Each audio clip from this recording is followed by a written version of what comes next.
Prostitution was made illegal in almost all states between 1910 and 1915 due to the influence of the Women's Christian Temperance Union. This isn't a problem, but legalizing prostitution would not only help the economy, but it would keep our roads clean and help keep the spread of disease to a minimum.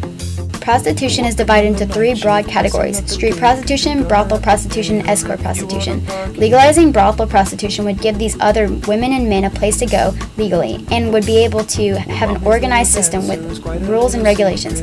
This could help the economy significantly by being able to tax it, not to mention all the girls that won't be on the streets anymore. Each state in the U.S. has the choice to legalize prostitution in the state or in parts of the state.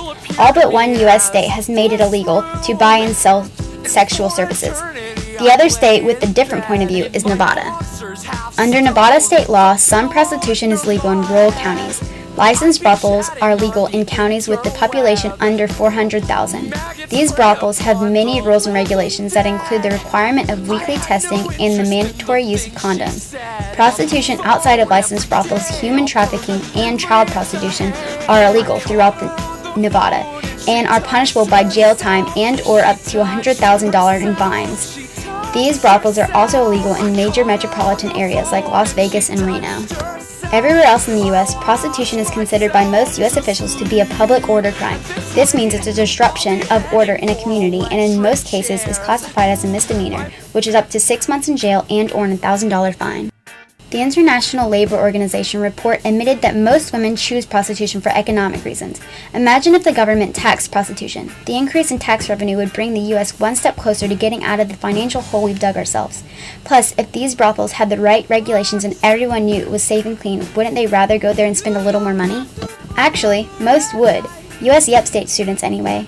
I took a random poll on campus and asked 10 students if they would rather pay for sex with a street prostitution for $50 or a brothel prostitute for $200, and their decisions were unanimous.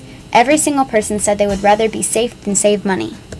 Most critics of the legalization of prostitution say the same things. It's immoral, it causes crime rates to increase, and spreads diseases. Jeffrey J. Burrows, a health consultant on human trafficking for the Christian Medical Association, stated on the Center of Bioethics and Human Dignity website that even if a prostitute is tested weekly, she will test negative for at least 4 to 6 weeks, therefore infecting up to 630 clients. Although Burrows made a valid point, these prostitutes, if put in brothels and made legal, still have to wear a condom because it's mandatory. In my proposal, I took advice from prostitution laws around the world to come up with a way to legalize prostitution to a certain extent and with many rules and regulations that would satisfy all parties involved.